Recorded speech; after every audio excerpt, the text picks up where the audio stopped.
Una sfida al Trentino, ma soprattutto una sfida alla burocrazia che passa sopra territorio e confini. Lanciata a 3.000 metri di quota dal Consiglio regionale riunito in sessione straordinaria al Museo della Grande Guerra di Punta Serauta, che approvando con 32 voti favorevoli sui 35 presenti la mozione che dà mandato alla Giunta di far rispettare la spartizione della Marmolada fissata dai due governatori nel 2002, respinge al mittente il provvedimento con cui nel maggio scorso l'Agenzia delle Entrate ha attribuito al Trentino l'intero ghiacciaio. Minacciano la nostra terra, minacciano i nostri confini senza rispettare ovviamente le volontà dei nostri comuni e della nostra regione. È ora di finirla con questo sistema dei burocrati che impongono le scelte da Roma, modificano i nostri confini senza chiedere a noi un parere. La querelle dispiace, se si va a parlare fra gente di montagna l'accordo si trova.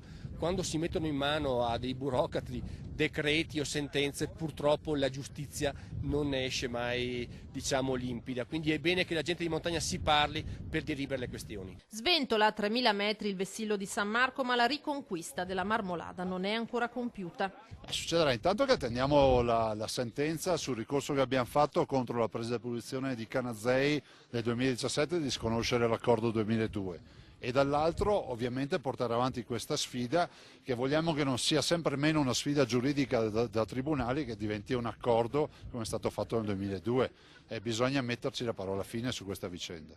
Una rivendicazione di carattere innanzitutto storico, dice il sindaco di Rocca Pietore, ma in ballo c'è anche la costruzione di una seconda funivia che metterebbe a rischio il riconoscimento di patrimonio UNESCO per il territorio. Io credo che possiamo, come ha detto il Presidente Zaia, sederci a un tavolo e capire un attimo cosa vogliono fare loro e cosa non vogliamo che facciano noi, quindi il tavolo dovrebbe riuscire a mettere d'accordo le due parti in maniera che ne esca bene sia l'una che l'altra senza pestarci i piedi più di tanto. Credo che l'unica cosa sia metterci attorno a un tavolo con la provincia di Trento e il comune di Canazei.